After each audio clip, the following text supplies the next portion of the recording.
여러분 안녕하십니까. 방금 소개받은 이승만 안방의 이영훈입니다. 오늘 이 영광스러운 이 자리에 변변찮은 글을 발표할 수 있도록 기회를 허락하신 이승만 대통령 기념재단 김항식 이사장님께 감사드립니다. 저에게 주어진 제목은요, 조선의 쇠퇴와 청년 이승만, 제가 정한 것이 아니고 기념재단 측에서 이런 주제로 이야기를 해달라고 했습니다. 제가 이 A4 기본 사이즈 12배에 해당하는 글을 주어진 시간 20분 안에 어떻게 발표할 수 있을지 좀 난감한 느낌이 듭니다만, 갖고 계시는 이 논문집에 글을 나중에 상독해 주시기 바라고, 이 자리에서는 9개 절을 간단하게 어떤 내용으로 이루어져 있는지를 소개하는 것으로 시간을 메우도록 하겠습니다. 기념재단 측에서 조선의 쇠퇴와 이 청년 이승만이라고 주제를 부탁했는데, 아마 조선의 쇠퇴를 이야기할 수 있는 사람은 제가 옛날부터 좀 악명이 있습니다. 이 조선 왕조는 발전하고 있었다. 보통 그렇게 이야기를 많이 합니다. 발전하고 있는 아름다운 나라에 사나운 도적대들이 쳐들어와서 우리가 아름답게 갖고 있는 정원을 짓밟았다. 보통 그렇게 한국의 역사학계는 19세기 말과 20세기 초에 우리 역사를 그렇게 이야기하고 있는데, 저는 오래전부터 좀 곤란한 이야기다, 잘못된 이야기다, 그런 주장을 많이 해왔습니다. 그래서 그 주장 덕분에 학계에 이단하다 이런 소리도 듣고 했는데요. 저는 조선 왕조는 17세기 이래로 쇠퇴하였다. 특히 19세기 들어와서 그 쇠퇴가 대단히 급박하였다. 이렇게 생각합니다. 이승만 대통령께서 청년 시절에 한성감옥에서 쓴 그 독립정신이라는 책이 있습니다. 제가 그 책을 읽고, 그 책은 참 부끄럽게도 나이가 많이 들어서 읽었습니다만, 그 책을 읽으니까 조선 왕조가 어떻게 쇠퇴하고 있었는가 여실히 눈물겨운 수사로 펼쳐져 있습니다. 이승만은 독립정신에서 다음과 같이 이야기를 했습니다. 19세기 말 20세기 초 이 나라는 제 집과 토지와 재산이 있으나 제 것인지 믿을 수도 없고, 심지어 제 처자와 가족도 제 것인지 알 수 없어서 제 목숨이 과연 살아있는지 죽어있는지조차도 알 수 없는 그와 같은 상태다라고 했습니다. 내가 살아서 숨을 쉬고 있으나 과연 살았는지 죽었는지조차 알 수 없는 가사 상태, 그것이 구한말의 우리의 실태였습니다. 저는 그것을 호스라는 영국의 정치 철학자가 그의 유명한 리바이어트라는 책에서 이야기한 만인에 대한 이익이 국가 승리 이전의 야만 상태, 그런 것과 비슷하다, 그런 생각을 한 적이 있습니다.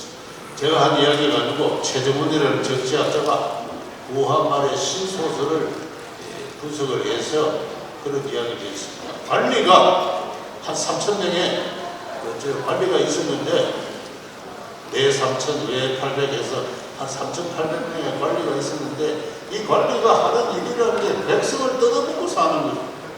어떻게 해서 관리가 도적대가 되었느냐? 그게 구한말에 우리의 선조들이 가슴 아파서 망국 직전에 그 자신의 그 나라의 상태를 그렇게 표시를 했습니다.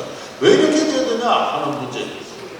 그것을 이승만 대통령은 천년에 걸친 전제정치에 독한 폐단이 그렇게 만들었다. 그렇게 해서 우리 조선 사람들은 마음이 8가지 억센 굴레로 매여 있다. 첫째는 양반과 쌍놈의 덩군이요, 둘째는 제 뜻대로 생각하지 못하는 명패요, 셋째는 노예처럼 관리들에게 복종하는 것이요, 넷째는 의리가 무엇인지 알지를 못하고, 다섯째는 마음에 사사로운 생각이 가득하고, 여섯째는 우선의 지도로 있고, 일곱째는 거짓말을 하는 학습이고, 여덟째는 세상이 이 계명된 이치를 알지 못한다. 특히 그 이승만, 청년 이승만은 노예제가 아직도 존속하고 있는 당시의 현실을 가슴 아파했습니다. 천년에 걸친 전제정치의 독해라는 것이 이승만, 청년 이승만이 그 독립정신이라는 책에서 강조한 한 가지 해답이라면은, 다른 한 가지 해답은 제가 조금 전에 말씀드린 대로 경제가 장기적으로 쇠퇴하고 있었다. 이것은 여러 가지 지표를 통해서 많이 증명되고 있습니다. 제가 이것을 여기서 일일이 다 소개할 수는 없는데요. 단위 토지당 생산성이 쭉 하락을 하는 그와 같은 지표가 개발이 되기도 하고, 16세기 말 이래 성인 남자의 평균 신장도 쭉 감소하고 있는 그와 같은 추세도 나타나고 있습니다. 특히 19세기가 되면 18세기 후반부터는 전국의 살림이 헐벗습니다. 폐쇄된 경제에서 인구가 증가하는 것은 암덩어리가 발생하는 것과 같습니다. 생태계가 파괴가 되죠. 여러분 다 나이 드신 분 다 기억하시겠습니다만 1960년대까지 전국의 산지가 다 헐벗어 있었습니다. 그런 상태에서 농업 생산성이 하락하고 일민들의 임금이 하락하고 생활 수준이 하락하고 그렇게 했습니다. 그렇게 해서 관리들이 살아나가는 길은 백성을 뜯어먹고서 하는 이러한 또 어떻게 해서 이러한 체계가 정치적으로 존속하고 있었느냐. 이거는 이제 정치학을 하시는 분들의 연구의 몫이라고 생각합니다만, 유감스럽게도 그 점에 관해서 제대로 설명하고 있는 정치 사학자는 아직도 없다. 그렇게 생각을 합니다. 저는 조선왕조라는 것은 중국의 천자, 하늘의 명을 받은 천자의 도움을 받은 제후국으로서, 제후라는 천자의 도움을 받았다는 데서 왕권의 권한이 존재하는 그와 같은 어떤 왕조 체제고, 중국이 중심이 된 중화 세계가 해체된 것으로 조선왕조도 해체되었다. 그렇게 생각하고 있습니다. 그런 가운데 그 왕조를 구성하는 제후와 그리고 대부들, 이 양반 대부, 그 다음에 쌍놈들 하는 이 위계 질서가 아주 강고한 어떤 지배력을 이루면서 결국은 그 모든 것이 산산조각 나서 흩어지는 그와 같은 조선왕조의 멸망은 단순하게 한 왕조의 패망이 아니라 문명의 해체입니다. 그 점을 누구보다도 여실하게 지적한 사람이 이승만이었습니다. 우리 조선은 망하고 있다. 소멸하고 있다. 숨이 끊어져가는 화자와 같다. 북미 대륙의 아메리카 인디안처럼 소멸하고 있다. 새로운 문명의 원리를 알지 못하는 가운데 닫힌 세계관 속에서 오랫동안 어떤 의학과 착시의 사설이 발달한 결과 결국 그렇게 되었다. 이게 이제 이승만. 그래서 우리가 이승만을 이해를 하기 위해서는 이분은 단순한 정치가가 아니고 역사학자가 위대한 사상가입니다. 문명이 무엇인가? 문명이라는 건 뭡니까? 인간들이 서로 믿고 의지하고 협조하는 그 원리가 문명이죠. 그것을 우리가 한국인들이, 조선인들이 상수를 했습니다. 그럼 그걸 다시 어떻게 세우느냐? 이게 쉬운 일이 아닙니다. 어떤 새로운 문명 원리로 우리 한국인들의 하나의 튼튼한 어떤 사회와 국가를 건설할 것인가 하는 큰 문명사의 그 새로운 도전을 인식하고 그 과제를 인식하고 있었기 때문에 때문에 이승만에게 있어서 정치라는 것은 단순한 독립운동이 아니고 또 대통령 직을 수행하는 것이 아니고 새로운 문명사회를 건설한다는 그 나름의 어떤 강력한 역사적 그 의식과 또 종교적 어떤 사명감이 있었던 것입니다. 벌써 시간이 얼마 완전 지나간 것 같은데 이승만을 이해하기 위해서는 이승만이 태어난 가계를 이해해야 되고 이승만이 성장한 서울이라는 것을 이해해야 됩니다. 서울은 지금도 그렇지만 이 한국의 중심인데 조선왕조는 더 말할 것도 없이 조선왕조 한성부 이 성내 성외에 10만, 20만 인구는 왕실 경제에 기생하고 있었던 사람들이다. 그렇게 이야기할 수 있습니다. 조선왕조의 한성부라는 것은 하나의 커다란 어떤 왕실의 가정경제와 같은 것이었다. 이렇게 이야기를 할 수가 있고요. 그 속에서 자라난 이승만은 전주이시, 서파, 또는 국조, 내지 국성입니다. 이거는 서울의 중심을 이루는 세력들입니다. 제가 발전문에도 썼습니다만 조선 선조대 이래로 문가방공에 과거에 급제한 사람 숫자가 다 나오는데요. 가장 많은 어떤 그 선관이 급제자를 배출한 선관이 전주이시입니다. 서파, 국족들이고 이게 한 300년, 776명의 급제자를 냈는데 그 다음 급제자가 박생용씨가 말했는데 한 300년 정도밖에 안 됩니다. 서파 776명 가운데 40%가 서울 사람입니다. 그래서 서울의 서파 명문 귀족 가문에 태어났으면 나이가 되면은 16세 이상 어떤 성인이 되면은 적당한 때가 되면 어떤 경로든지 과거를 통하든 음서를 통하든 개설을 하는 전주이시들의 도시가 한성부다. 그리고 그 한성부가 하나의 커다란 왕실의 오이코스랄 왕실의 경제가 서울이다. 그 속에서 자란 이승만이기 때문에 대단한 신분적 어떤 특권을 갖고 있는 그러한 위치에 있었다고 이야기를 할 수가 있습니다. 이승만의 개별 가문 자체는 대단히 합리한 6대 1위로 거슬이 없는 그런 집안이었습니다만 그러나 개별 가문의 경제적 처지나 정치적 지위가 문제가 아니라 조선왕조의 양반이라 하면 또 국족이라 하면 친족 단위로 그것이 형성되고 세습되는 그와 같은 집이었습니다. 이승만은 그와 같은 서파의 일원으로 성장을 했고 어릴 때부터 아주 고급의 한학을 수학하면서 과거를 준비하고 있습니다. 그가 다닌 낙동서원의 이근하 대감 그리고 그가 다녔던 어떤 노동서원의 이근수 대감은 전부 다 1864년에 전주이시들만 보는 과거가 있습니다. 대원군이 집권을 한 다음에 자기 가문을 육성한다고 전주이시들만 모아서 과거를 7년간 모았는데 그때 다 급제해서 대감으로까지 올라간 사람들입니다. 그러니까 서울의 핵심 가문의 교육을 받고 자라고 했습니다. 그렇지만 이제 과거가 폐지가 되어서 이승만은 어릴 때부터 가져온 그 꿈을 상실하게 됩니다만 그러나 같은 낙동서당에 다니던 명문가의 자제들은 과거가 폐지가 되니까 고종 황제가 자기 맘대로 관리를 선발할 수 있게 됐어요. 그래서 이근수 대감의 자제도 발탁이 되고 그 다음에 이근하 대감의 자제도 발탁이 되고 이승만과 같이 어릴 때부터 소꿉동무 친구들입니다.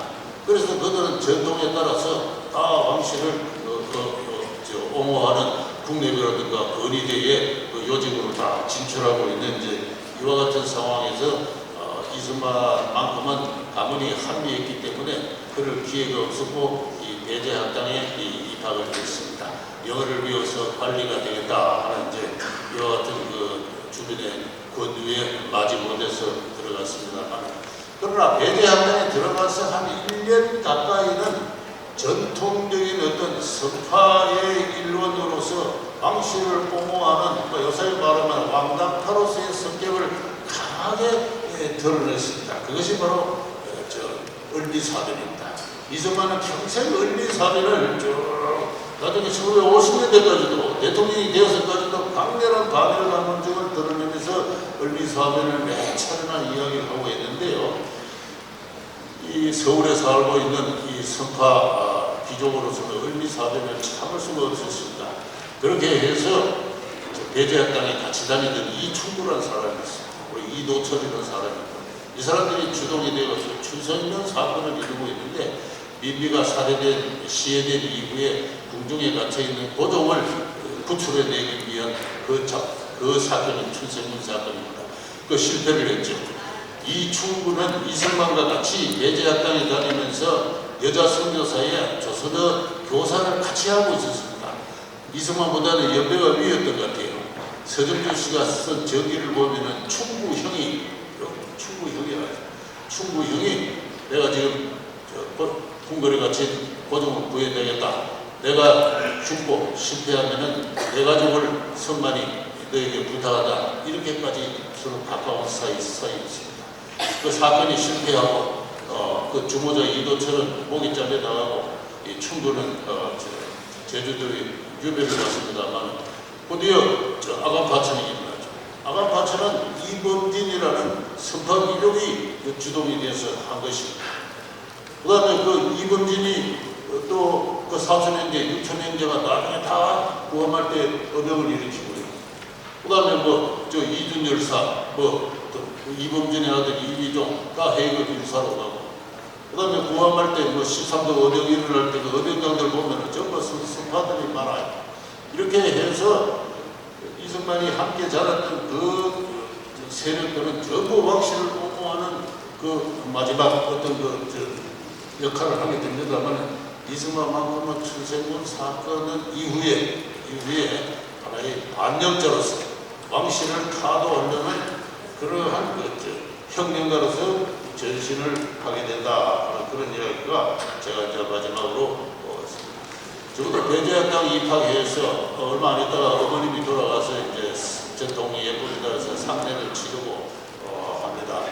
그렇게 해서 1896년까지는 가난하게 춘생군 사건 이후에 그 모습이 보이지 않습니다만은 1895년 총가에 단발을 합니다. 단발할 때 그 장면이 자세하게 나오는데 제중원의 원장 에디슨 씨에게 단발을 부탁하면서 눈물을 그렇게 흘리고 있습니다. 조정의 명에 따라서 단발을 하지만은 너무나 조상 유래의 전통을 파괴하는 것에 마음에 슬픔이 가득하여서 눈물을 흘리는데, 그 광경을 보고 있던 에디슨이 조선인들에게 조선인의 일본에 대한 정오심이 얼마나 강렬한 것인가를 깨달았다, 세상하게 되었다, 그런 말을 하게 됩니다. 이승만은 어릴 때부터 그런 일본에 대한 어떤 이야기를 자기 선배들로부터 많이 듣고 평생 갑니다. 그래서 우리가 이승만을 이해를 할 때는 이분이 20세기 한국인들을 새로운 문명으로 이끈 그러한 성각자, 즉 사상가요, 철학가요, 정치가이지만은 동시에 그런 나이 35세까지 조선왕조의 백성으로서 전통적인 교육을 받고 자란 사람입니다. 그래서 이 두 가지 측면이 묘하게 끝까지 이승만의 인생을 좌우하고 있는 것을 볼 수가 있는데요.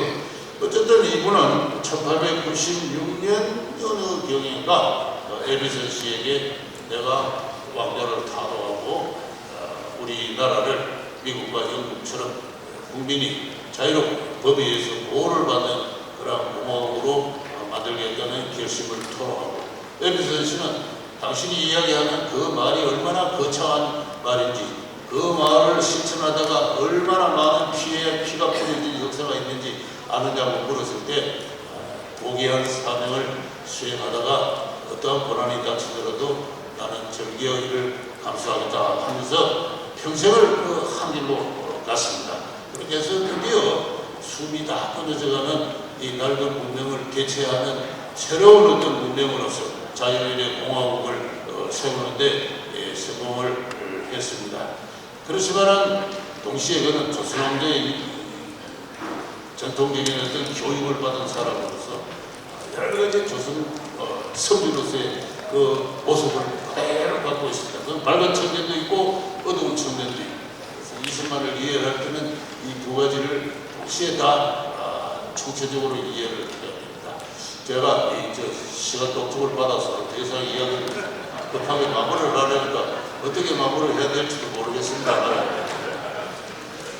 1945년 10월 달에 무려 40년 만에 중간에 1년 6개월 그 귀국한 기간이 있습니다만 이분이 그 귀국을 해서 46년 4월 달에 전국을 순회를 합니다.